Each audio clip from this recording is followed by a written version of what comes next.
Okay, so I guess we get to start today's Humanode Fireside. Eager as always.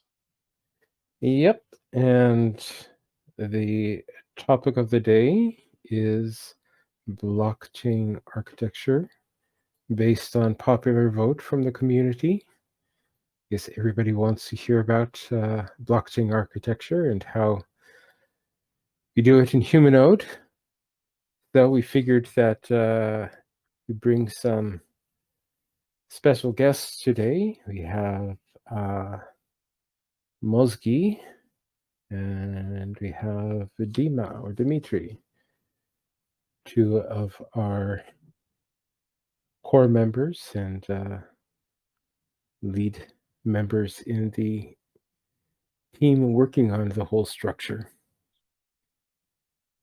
Data, do you want to introduce our guest today? I thought you already did that. Well, if there's anything Yeah. else that you want to say, it's always good. Yeah. Well, it's a special fireside because not always such intelligent people are joining us. So yeah, we're looking really forward to hearing um, about the uh, very important part of the human health infrastructure, and most importantly, we want to kind of discuss um, why we have come to choose the building blocks that we did. And I don't know if everyone here read the original white paper, but the basic architecture changed dramatically. So yeah, we will be discussing what led us here.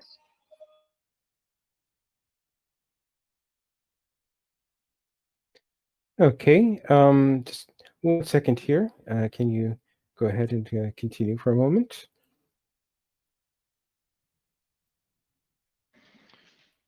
Hello, everyone. I'm Mozgi, and uh, I think today is going to be a very interesting fireside. Dimitri, don't be shy. Hi everyone, I'm glad to be here today.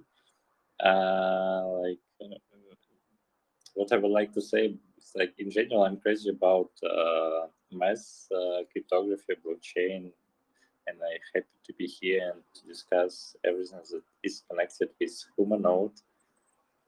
So I guess we can start. Wonderful. So, I guess the first question that I have here, and just to kick this off, is that, of course, human of the whole architecture is designed to support, some of our key concepts and thoughts that, range from implementing the one person, one node, one vote to uh, the FAF hypothesis and, working with the vortex in various ways.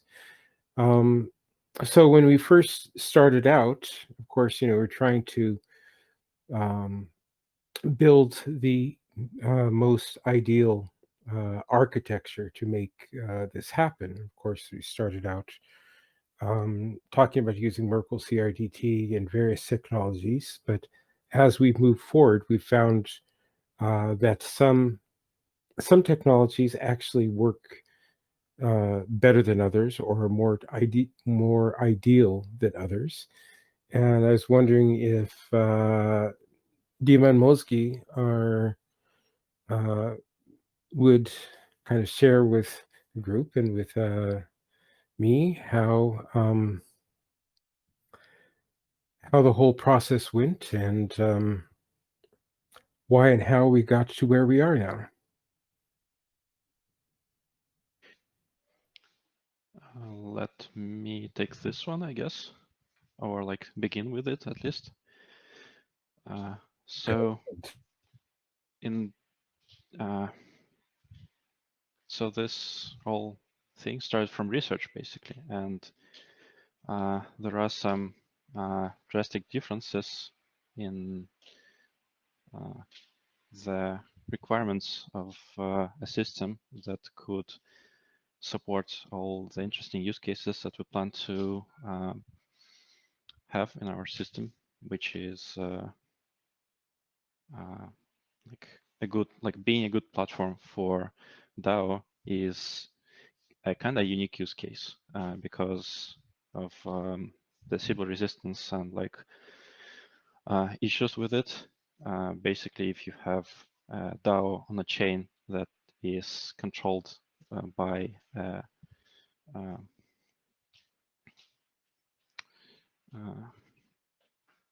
by a group of individuals rather than by a truly distributed group of individuals, then it's becoming a big problem. So we had to think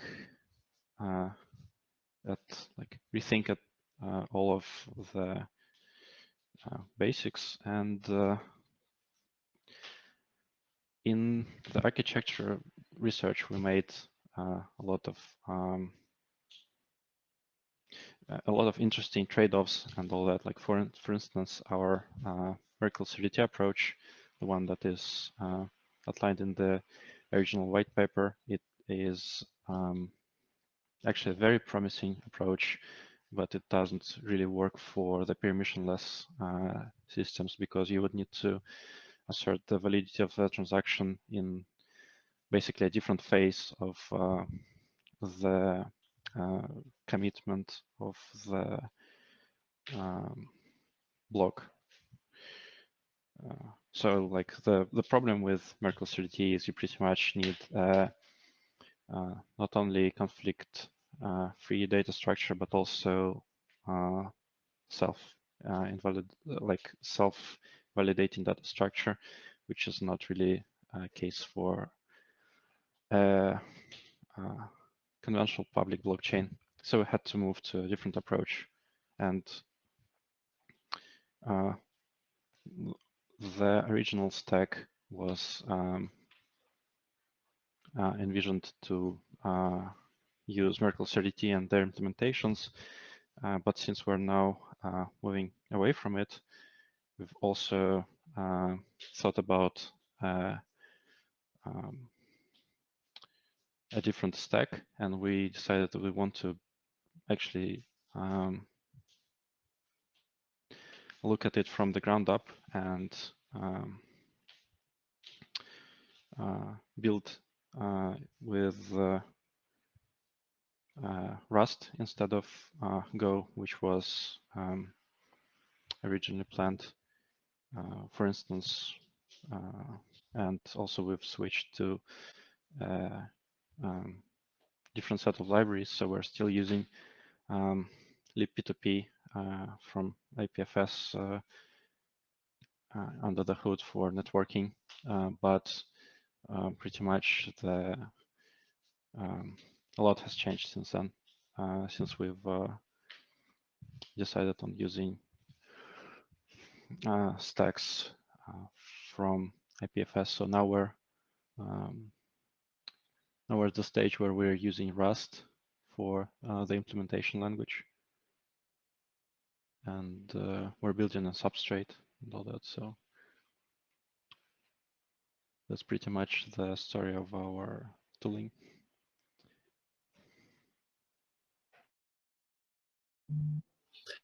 So, Mosge, as we've many times discussed before, and I guess it'd be interesting for the audience, why would we choose Rust, instead of Golang? Oh yeah, that's a good question. I can talk about Rust for hours. Rust is a language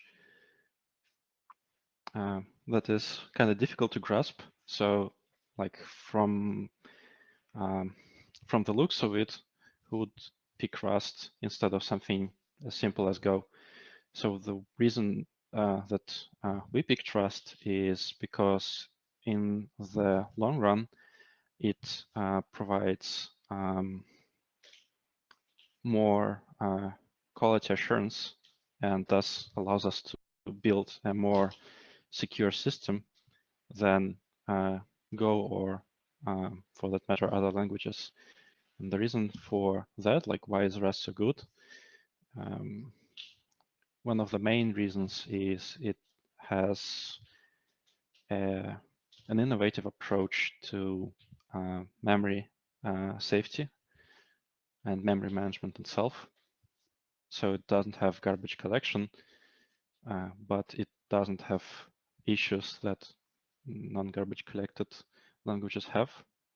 Like in Rust, it is almost as hard as in garbage collected language to get a memory safety issue like double free or use after free or data race.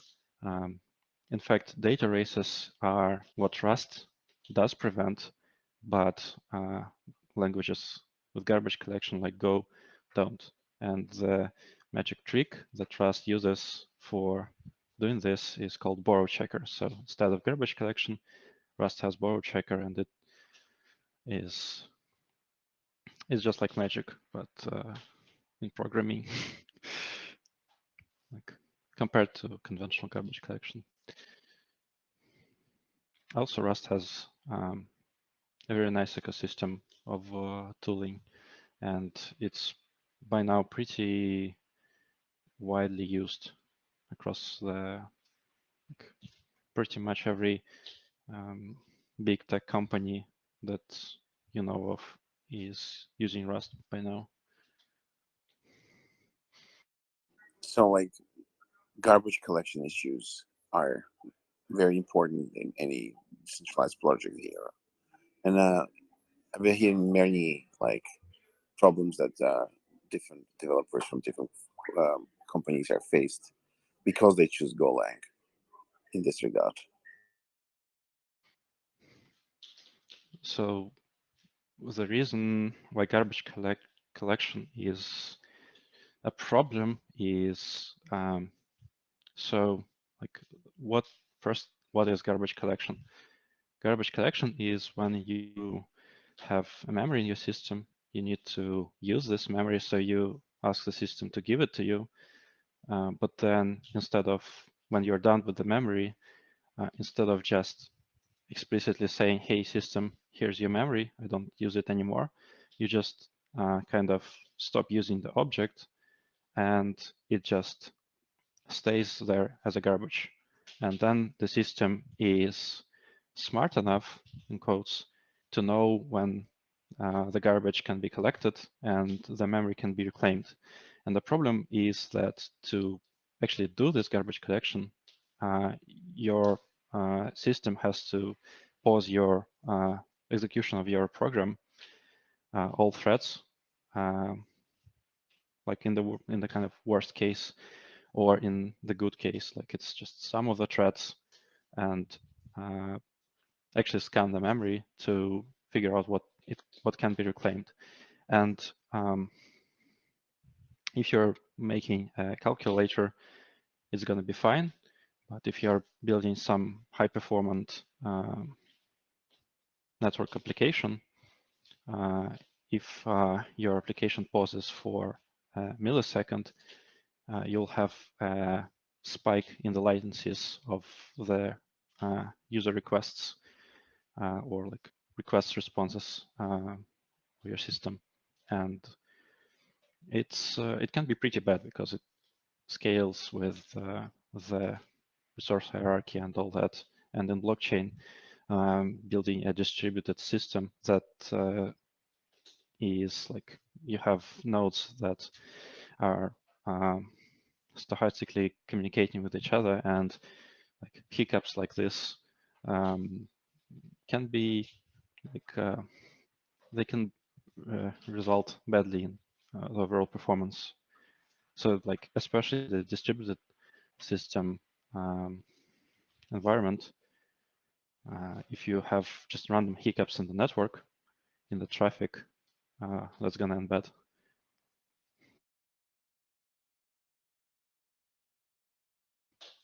And Rust just doesn't do that. it just eliminates this whole garbage collection altogether. So there is no pausing of the process and scanning of the memory. The way Rust does it is algorithmically, it algorithmically proves at compile time that your code doesn't have memory leaks. Well, it can prove all memory leaks, but memory leaks caused by memory management issues are completely eliminated in the safe Rust code. Yeah, that was a very explicit answer. So,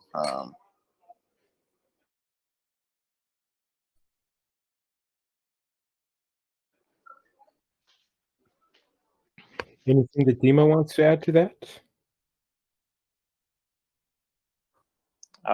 For this topic, like why we choose Rust, I guess my covered everything that I had. So that we can go further.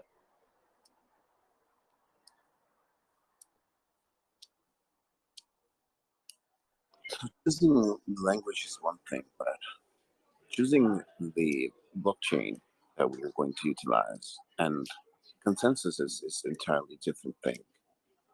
So, my question is the answer to no, of course, I know, is from all the blockchains out there that exist, why do we choose to work with and try to deploy Humanode on Substrate?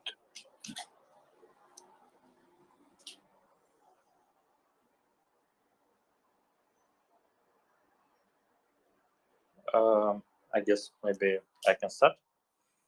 Like sure, in Dmitry, general, if we consider like blockchain development, yeah, really we know there are a lot of different frameworks we can use. Even we can try to implement our own, but as we can see from history and from my point of view, like history is a good prover of all systems, different systems, technical systems, finance systems. So, and it's quite dangerous to implement something new. So that's why, like, why we should implement everything from new, but we have a lot of different examples today, different frameworks, and for example, would be great to have something where we can change, we can have some modality, flexible fund, like where we can try like to use one consensus, to use another, compare performance, because really there are a lot of obstacles in terms of high throughput, low latency, and each blockchain tries to overcome it, but as we can see from history, it's not so easy. And from our perspective, Substrate, why it looks good, because like it allows you to play with different aspects. You can try to implement your own runtime and processes like to operate with transaction and everything. You can try to implement your own consensus and like to switch with another and to evaluate the performance. So you can implement your for something that needs your business in Substrate language. It's padded. Like you can like write your business logic within Rust, within Substrate, and like to verify that everything like works as expected. So like in short, like to sum up why Substrate, I can say is very flexible framework that allows you to play with everything that you want and to choose really an approach that can give you a good performance in terms of high throughput and low latency. So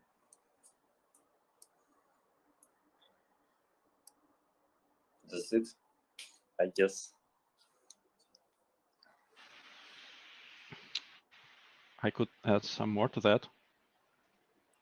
So first of all, we have actually like seriously considered building things from the ground up. And the reason that we even considered frameworks was like mainly because frameworks or existing code base would save us time. But we didn't want to choose something that we kind of would use and pick just to save us time of development, because in some cases you pick a framework and then it cripples the development speed down the line because it doesn't allow for like the flexibility you need or something like that. And the reason we chose Substrate, in fact, and the reason we went with the framework in the first place was mainly that after carefully auditing what's available, Substrate looked actually very good. So it seems like if we were writing things from the ground up, we would come up with something like this because it pretty much is, it satisfies our needs for modularity and flexibility. And when we've actually played with the code and made some like tests, and there is a lot of features that Substrate have that it would take us a lot of time to build because like Substrate is like comparing to how much time Substrate is under development and how much time we have developed our system, we wouldn't be able to deliver that functionality in such short time. But at the same time, if we were building things from the ground up, we would still write pretty much something like this. So I don't think there is a reason not to use Substrate for a project like ours. So pretty much Substrate is like just pretty good. Sorry, and you had, of course, no problem going into it, directly from what we were doing, an easy switch. Well, getting into an existing code base is difficult. Of course, it's not. It's a time-consuming process mainly because you'll have to audit a lot of existing code carefully and figure out if it's a good idea to implement things like this, or it's a bad idea, or if it's a good fit for the current project. So we have spent quite some time on actually researching the Substrate code base, and we're still kind of going through the Substrate. But it's kind of, so Substrate is a community project that has a lot of contributions, and as we speak, it just progresses further and further. So we like another benefit that we get from that is we get contributions from all the people that are working in the Substrate ecosystem, basically by just being with the Substrate ecosystem. And the Substrate ecosystem is huge. Like in fact, that libp2p, for instance, we are using libp2p, but we are not using it directly. It's just built into Substrate, and we're using it under the hood. So it's like pretty indirect way to use something, but it's still there. And we know that if we need to do some low-level stuff, we know how to do this because Substrate doesn't limit us. And so if we get back to the difficulty question. Yep. Go ahead, Victor. Can you hear me now? Okay, all right. Mozgi, you almost answered my question, but you know that Substrate claims that it's very easy to set up blockchain with it. And some teams have the approach that they set up it as it is and launch a blockchain like in a month, then building something on top of it. I wonder what approach you chose in working with Substrate, and whether you had to make some pretty low level fixes to it to make it work better for Humanode case? Well, we did send sample requests to Substrate, and in general, I would say that starting with Substrate is easy. And the reason why we spent so much time looking into it was because we didn't know if Substrate was a good choice for us. So we had to evaluate everything and make an informed decision. And if you skip this step because you just like Substrate, you can start pretty much right away with it. And indeed, you can really build a blockchain in a month. And there is no, generally speaking, there are some obstacles that you'll have to beat, but it's more like there are no fundamental problems with building blockchain in Substrate. But we, for instance, had to patch the WASM virtual machine version. So pretty much to shake the dependency tree a bit to pull more later versions for the runtime, because the version that was bundled with Substrate didn't work with the development machine that I got. So I had to pull in some updates, and it's pretty low level stuff, I would say, but for us, we didn't have to do an actual fix. We just had to backport it from, so the good thing is community pretty much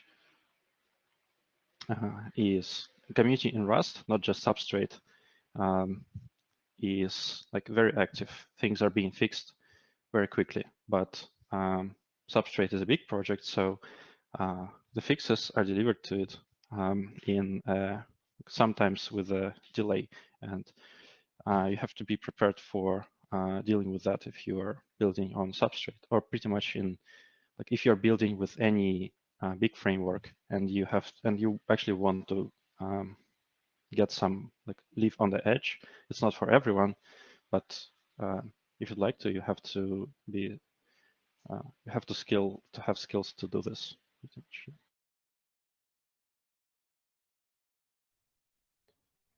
So, generally speaking, you agree that there is no major hurdles that are limitations compared to what we envision?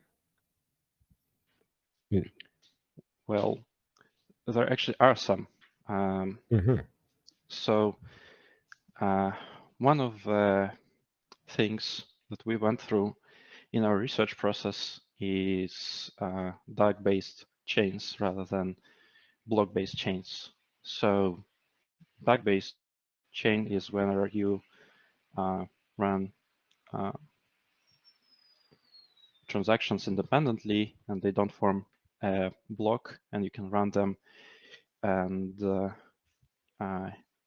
you're good as long as no invariants are broken by those contracts running in parallel in this kind of. So this way, the benefit of this approach is that you can run each transactions independently, and they don't congest on the block building step, because there is no block building step. But the question of, or the problem with this approach is, how do you ensure that those invariants are actually not broken? Because in the classical blockchains, the the block is what pretty much encapsulates those invariance checks, and you can easily verify the invariants within blocks, and you then verify that the block was mined in the proof of work system, and this kind of gives you pretty high certainty that there will be no competing race conditions. So this is why the proof of work is it doesn't need any finality in it, because they're pretty much the races are there are highly unlikely. And with DAGs, you need to have this like a different approach to this, to how you build this stuff. And Substrate has Substrate is like very suited for building block-based chains, but it's not very suited for building DAG-based chains. And so it's not really a big problem for us because since we want to build stuff based, like we want to build a blockchain for smart contracts and not mainly UTXOs, for instance, it's much easier to build smart contracts support on top of the block-based chain, and it's pretty much this is pretty much the agreement of overall pretty much everyone that we've chatted with. So you just build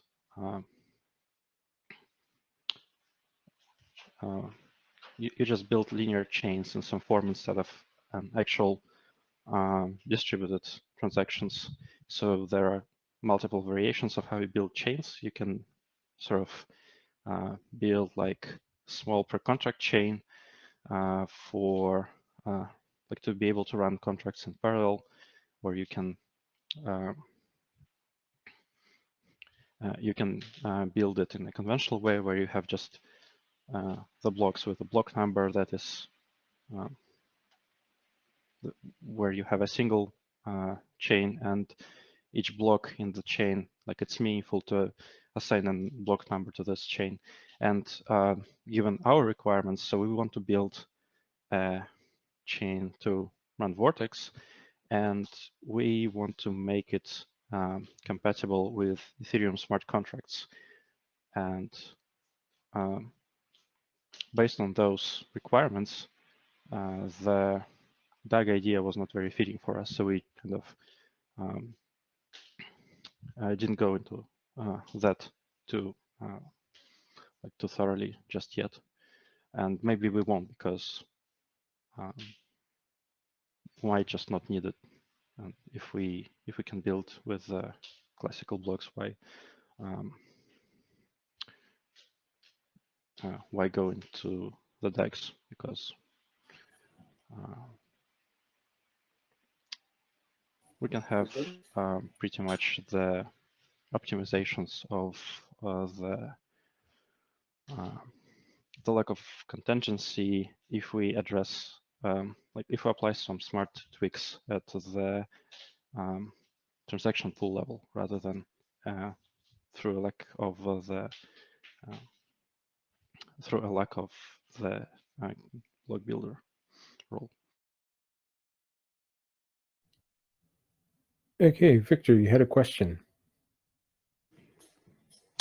Yep, I think that's something that really interests people's minds. So, despite the fact that we chose Substrate, which is a nominated proof of stake, and all the per chains work with the same security scheme based on capital and staking, how the Humanode consensus and protocol team moves it to the new rails of proof of human existence based on biometrics.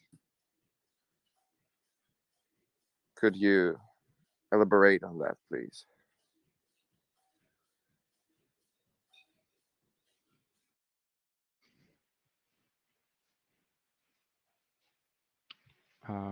Yes, so the way we do it is in the network, we, like technically speaking, are maintaining an invariant that is like enforced like over the whole network. And this invariant is no two nodes can be online and participating in the consensus protocol across the network at any given time that have the same human behind them. And more technically speaking of that is like we um, the design is that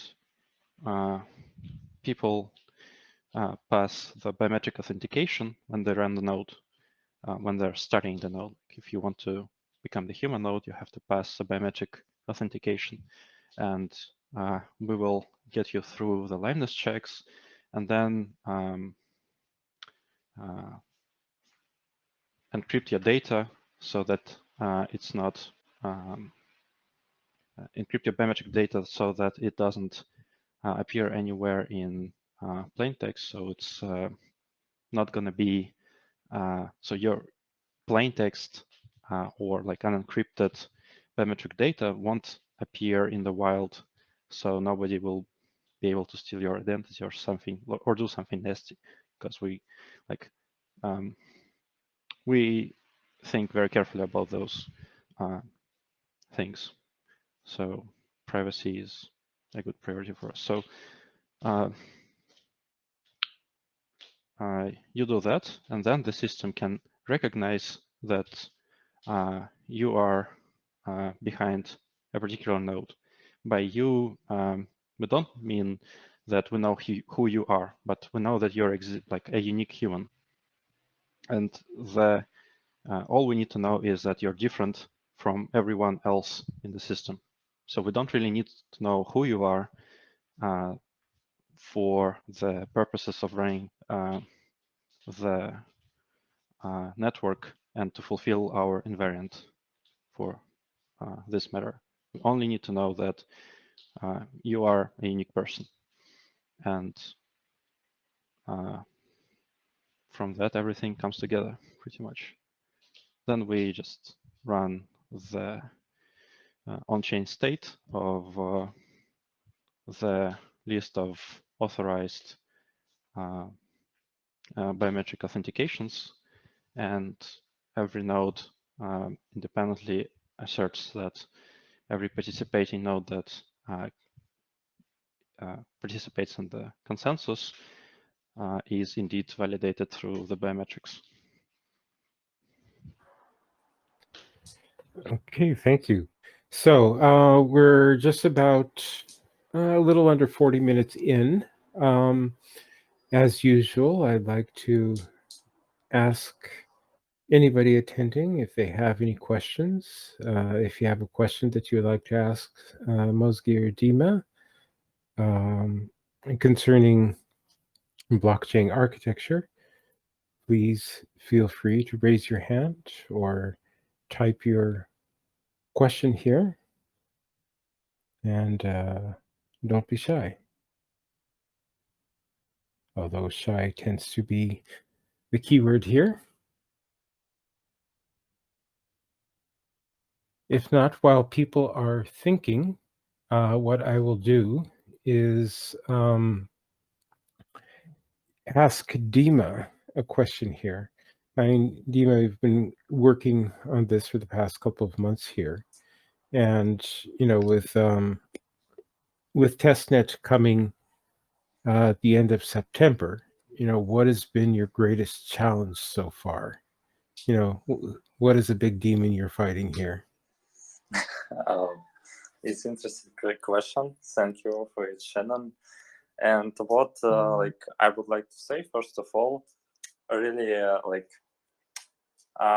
when I first time heard about Humanode, for me it was interesting challenge how we can combine blockchain with biometric challenges, because in some terms it's really consensus, but we need to understand who is able produce a block, participate in general in our government DAO, and here in short, that's why we choose substrate, because really we need to integrate some BIOS part into blockchain part. And interesting challenge was to understand how we can change some part in consensus, because substrate by default provide aura, grandpa, baby. You can, a lot of I know company just choose any of existence and use in the block production. But here it was interesting, like to combine our BIOS part, as Mike said before, like we need to understand like who is an author of block, like we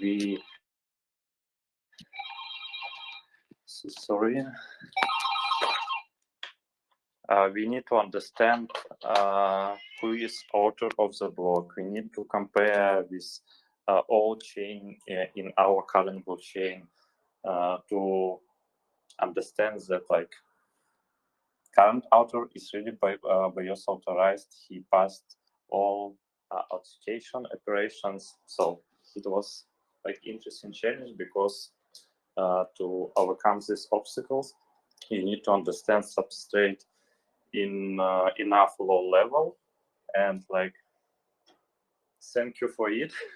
Now I can say it's like substrate is very interesting and helpful in case you would like to create flexible modular framework and like to overlay something, to verify something, or to provide something today. Thank you there. We got one question from our audience here from Mr. Ikari.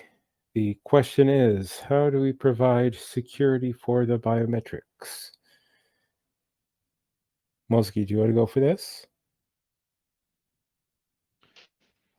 Yeah. So security for biometrics. So our security model in the network is your biometric data never leaves your node. In the readable form. So we were thinking like it would be not a good idea if you scan your face and then your photo is distributed through the network, because people will be able to see who you are, and like in general, this information is not required for the network to operate and shouldn't be required. And there is another variation of the same behavior of the network where you take a photo and then you run it through a neural network, and it extracts some set of like information from your face that is that can characterize you as like as someone who is human, and it can prove your uniqueness just as good as the photo. So basically we can compare two photos and understand that those are different people, and we can compare those extracted information bits, like we can call them biometric vectors for simplicity, like just to give them a name for now. So we can compare the biometric vectors and figure out that it's the same person, but the vectors don't have the information, as much information as in the image, but they still contain a lot of information that could be like that we thought were hurtful for people's privacy. So what we decided that we'll do is, in our security model, we are trying to ensure that the biometric data, whether it's in the raw form, being an image or video of you capturing yourself in like with a webcam, neither the embedded neither the biometric vectors that are extracted, but they still contain some biometric information about you, so they are never leaving your node in the unencrypted form. So we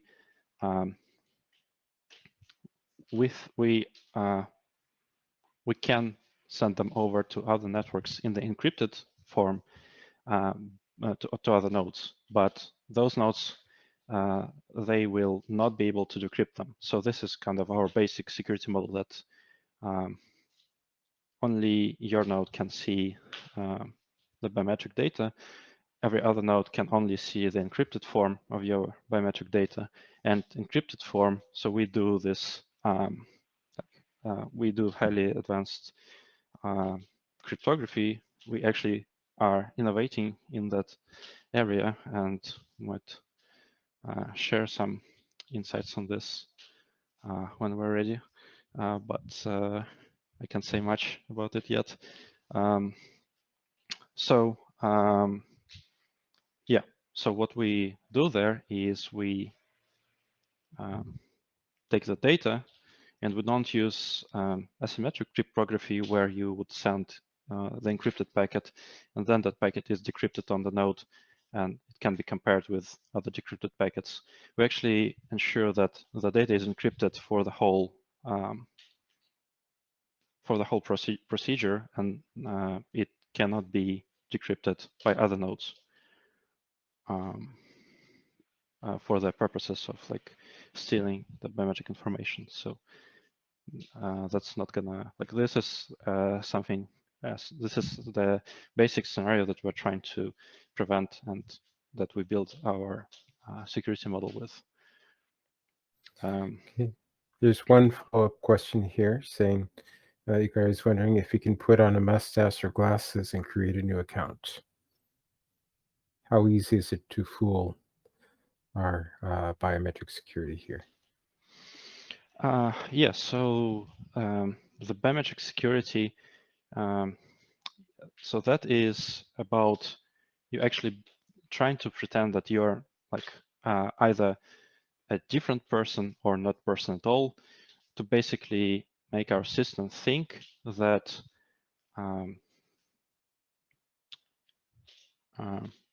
that you are either like the same person to trying to impersonate someone else, or you can be trying to impersonate, well, someone else who doesn't exist or someone else who exists in the network. So those are kind of different cases, but both of them are handled through the liveness check.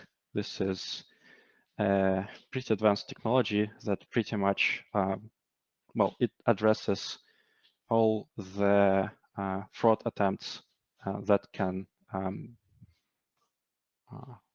be that the system can be attacked with through the biometric inputs. So if you use a mask, or if you use a mannequin or a picture of a friend, those will be detected by the system, and the system will prevent you from authenticating further into the system, and it will just straight up reject your attempt. So that's how it works pretty much. Okay, then one last question. I guess I'll send this one to Dima. It is a question from CryptoVita saying, everything is transparent in a decentralized system. So how are you making your users' identity secure, and what are your future plans? So part of that question was answered by Mosky here, but Dima, would you like to add anything to that?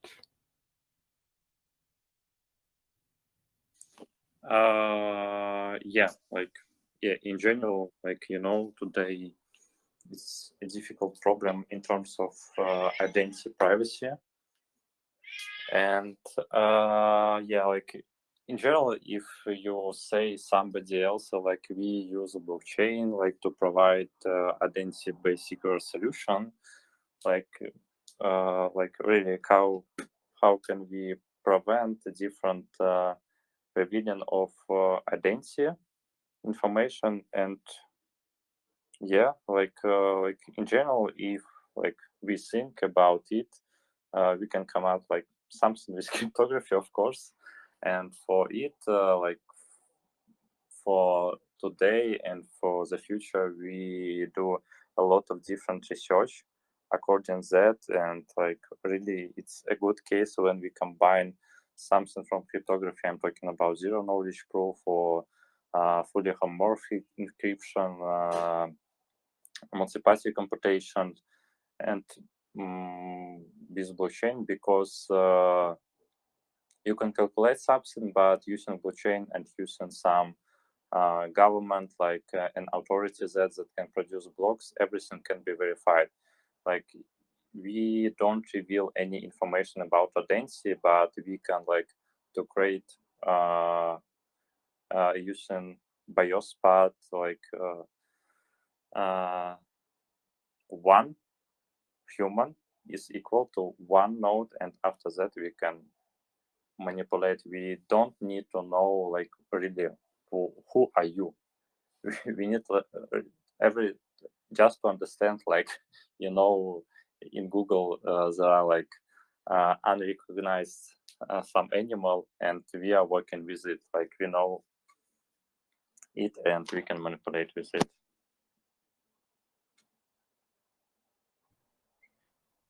So, I'd like to throw this question to Dato. Dato, are you here?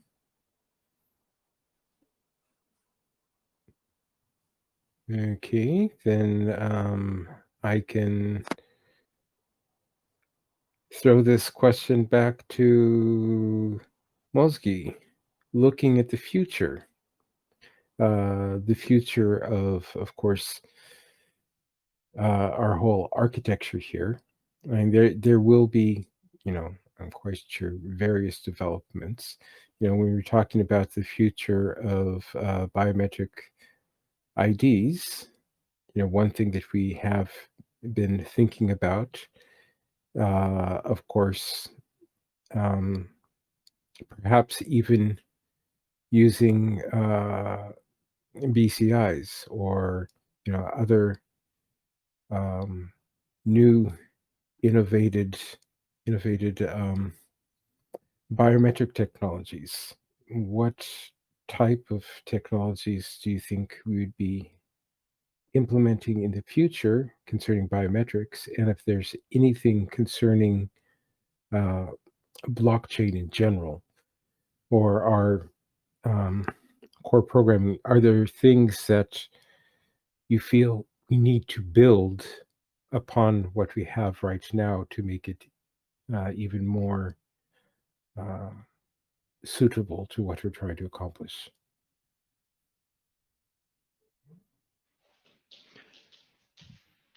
I think the questions about the future are very, like always, very broad. So we have a lot of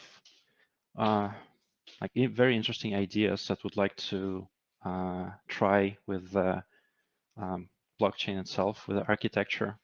For instance, the performance of the currently deployed chains is a little bit behind of what's currently required by the world, basically. So we would want to scale that a bit. So around that, we have also some like pretty neat stuff, like behind the Ethereum compatibility. There are different forms of like virtual machines for smart contracts that we want to try and maybe deploy.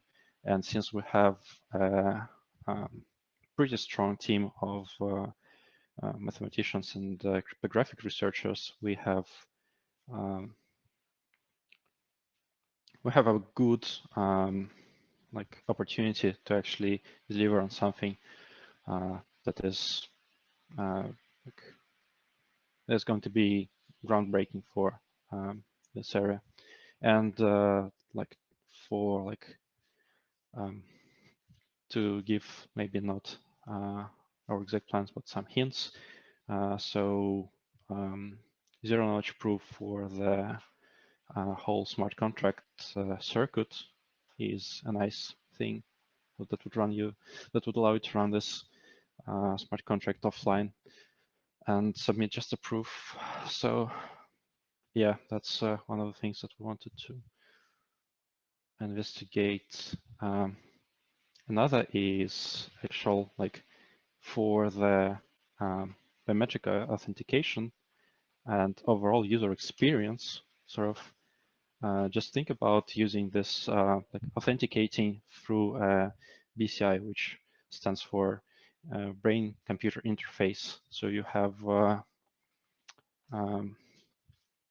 like you've probably seen like sci-fi movies where people pretty much exchange money by just touching their heads and or thinking about transferring money.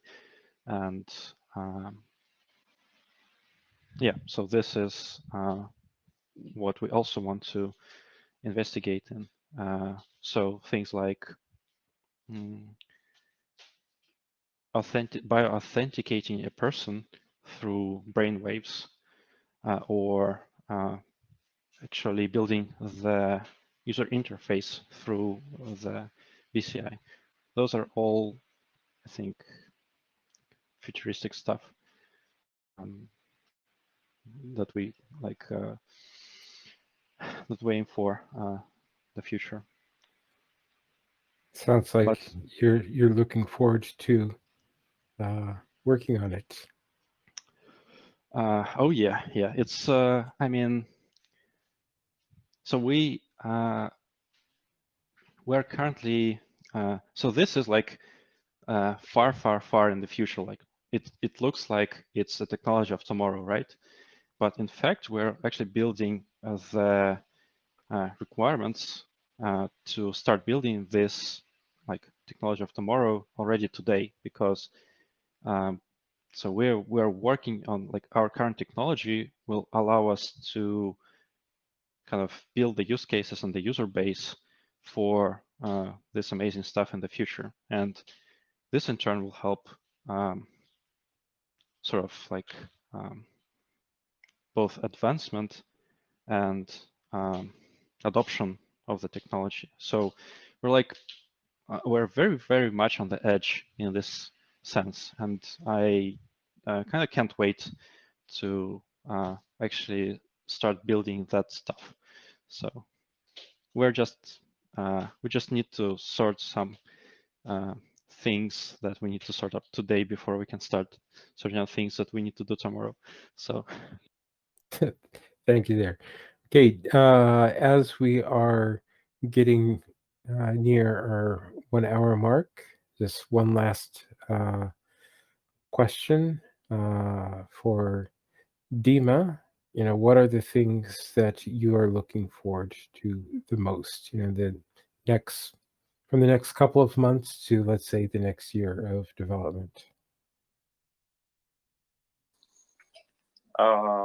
I guess for me, really, it's interesting to overcome obstacle in terms of providing a good consensus with a good performance, because like from my point of view, like blockchain needs something like for current world. We know a lot of different blockchain startups, but a lot of them really fails because there are a lot of words, but they don't do deals. They really don't provide good solutions. And for me, it would be like I will do my best here, really to provide a good consensus and this privacy preserving solution here, and like to research all current different approaches and try to come up with a good one that can suit in our case, and really like to have impressive performance in terms of throughput and latency. Okay, well, thank you very much. Thank you all for joining us for this fireside.